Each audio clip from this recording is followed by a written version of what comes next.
এবং দমটা একটা অসাধারণ ছবি। প্রথম কথা হচ্ছে বাংলাদেশের পরিচালক একটা আন্তর্জাতিক মানের ছবি বানিয়েছে।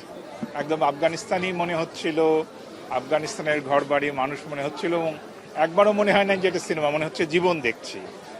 দ্বিতীয়ত এটার মধ্যে একটা টুইস্ট আছে যেটা দেখে চোখে পানি আসে এবং অনেক দেশপ্রেম হয়। আমি এত ভালো হবে সিনেমাটা এটা আশা করি না। এটা আমার আশার চাইতেও বেশি আশাতীতভাবে ভালো ছবি হয়েছে। আফরান নিশো খুব ভালো অভিনয় করেছেন। তারপর চঞ্চল চৌধুরীর চরিত্রটা খুব ভালো।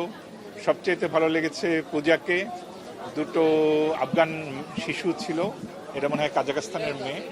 এই দুইজন খুবই ভালো করেছে, মানে ওই যে ওই মর্মস্পর্শী অনেক মোমেন্ট তৈরি হয়। আর সবচেয়ে বড় কথা, এটা বাংলাদেশের, ও তো বলে যে আমি শাহজাহান ইসলাম নূর, এটা নিশোর ডায়লগ, আমি শাহজাহান ইসলাম নূর, বাংলাদেশি মুসলমান, কথাটা মনে রেখো। তো বাংলাদেশি এবং তাদের বীরত্ব সব মিলে বাংলাদেশের জয়, এটা খুব ভালো লাগে আর কি। আমি এই সাজেস্ট করি যে তরুণ তরুণী কিশোর কিশোরীদের আসা উচিত, এই ছবি দেখা উচিত।